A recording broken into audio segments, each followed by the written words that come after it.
Hello, our Truth Warriors. I'm here today to talk to you about something that has concerned me, what I've seen around, and that is the increase in the use of masks. This appears to be a problem caused by the case numbers which they are pumping up around in many different areas, and government officials and health agencies saying that people should probably protect themselves and start wearing the masks again. What I'm here today to talk to you about is the unseen side of wearing the masks, explaining how they can work, can't work, and the problems that they may cause. I want to start off with the holy grail of masks, and that is the mask that most people think is the best one to wear, which is the N95. And probably the first thing that people should realise with the best mask on the market is that this has the ability to filter right down to a size of 0.3 microns, which is very, very small, so it sounds like it's the perfect thing to do the job. When we consider that the virus, certainly COVID-19, has a size of 0.125 microns, on a scale, we're looking that the mesh within the mask is actually pretty much 3 times larger than the actual virus size.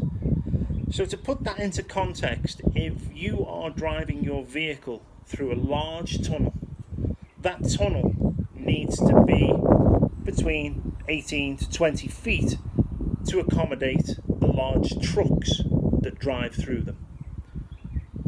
I am 6 foot approximately in height, so the tunnel entrance is actually 3 times larger than me. And I know for a fact that myself and a lot of people would have no problem walking straight through that tunnel without any resistance whatsoever. So the real purpose of the masks originally was for surgery. People would wear them and it would stop the particles of moisture from the breath building up, the droplets that were coming off into the mask and dropping into the open wounds of patients.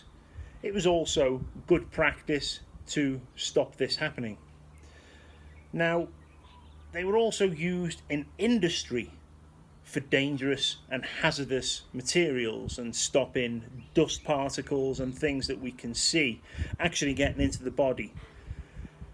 When it gets to a level where the substance that can possibly be breathed in, and on a health and safety basis, we have to go to a completely different level, because we know at that stage masks will not provide the protection that the body needs from the hazardous substances that some people are using. And that's why we see people wearing sealed suits for biological disasters, and people working, let's say, painting or asbestos, where they are using full sealed air mask protection, which is air fed from an external clean source. So when we consider that we've probably got the biggest killer on the world, according to the news and the outlets, again we can see that masks will provide you with absolutely no protection whatsoever. I also want to discuss the problems that these cause. We've got a condition known as hypoxia. Now, hypoxia is a lack of oxygen. Now, this lack of oxygen in the body is caused by people wearing these masks and the rebreathing of the expelled CO2 that should be coming out the body. You see, the body breathes in the oxygen, and the breakdown of food and dead material within the body, the carbon is expelled and pushed out. While you're wearing that mask, you are not allowing the full expletion of that CO2 to go out. So the moment you take your next breath in, you will breathe some oxygen in. for sure, because some new air will come through the mask. But you are also rebreathing back in that CO2. So you are not getting the full oxygen content into the body that you require. Now, when you look up hypoxia, and I do urge people to go away and do the research, don't believe everything I say. I've done research. I want you to do the same research to satisfy yourself. But hypoxia causes cardiac arrest. It also leads to problems with cancer, high levels within the body of acidity, and acidity in the body is not good. We're also talking over a long period of time the fact that you're not getting enough oxygen in, which the brain requires, and it can actually cause damage to the brain as well. The bacteria buildup in the body is also a very large concern. And it's a large concern because the body's natural expletion system of breathing out the bacteria from within the body is there for a reason. And the moment you trap it by covering your face with that mask means that you are rebreathing in that bacteria into the body. Touching masks, having external moving in and out and moving the masks around will also add to that load of bacteria, as well as other contaminants that can come onto there. The immune system cannot cope with this overload, and the moment people start rebreathing this bacteria in, the immune system is going to try to stop the bacteria and any illnesses that form. But the more people continue to wear the masks, the sicker they will actually get in time. I also want to discuss the contaminants in the masks. It's been proven that PTFE, which is polytetrafluoroethylene, is used as a barrier on these masks to moisture-proof them, to stop them falling apart, because they are a compressed compound which are then stitched together to be held. This exposure of PTFE to the body causes some surprising effects, and you're going to be very surprised at these effects.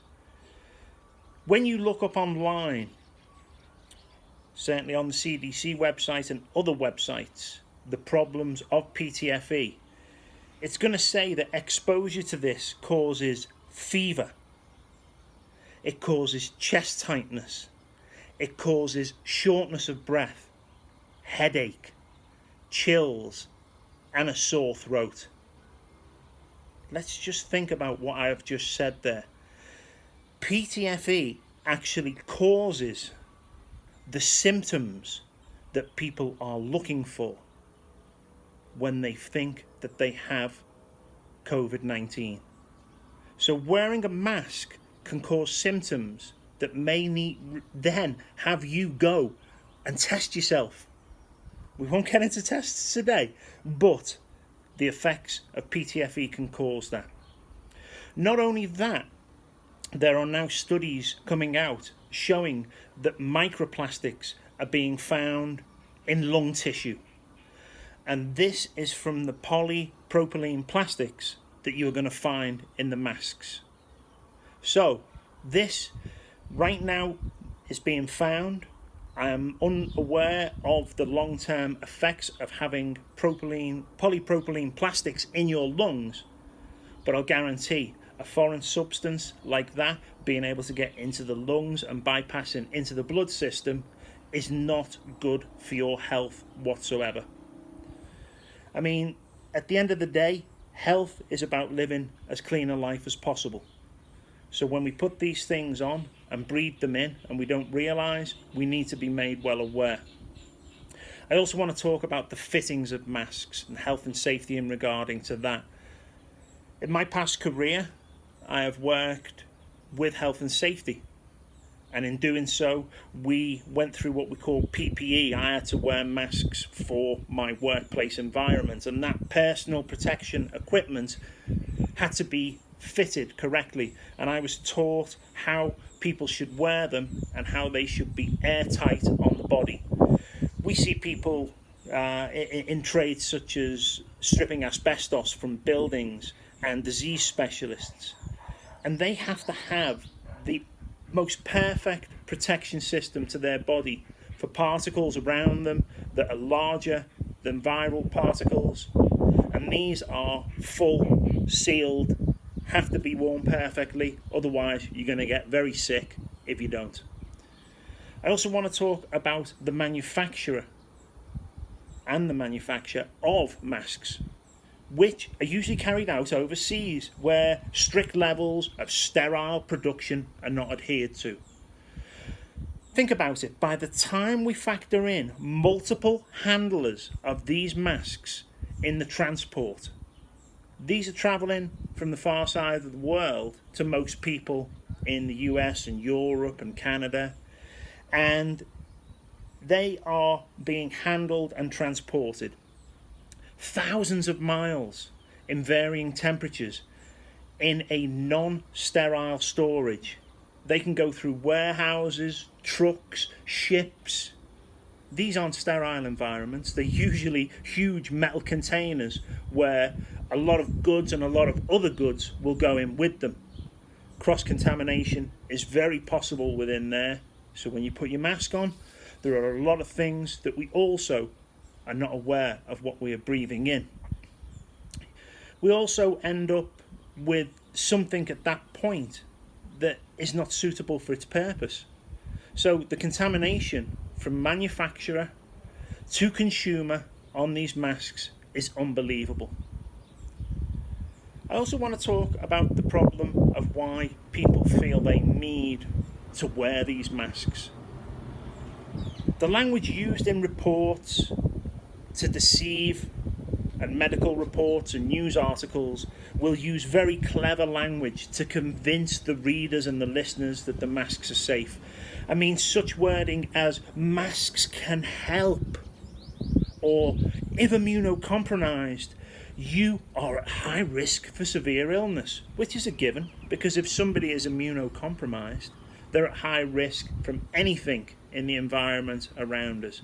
And we are not talking just about one disease that floats around the world right now.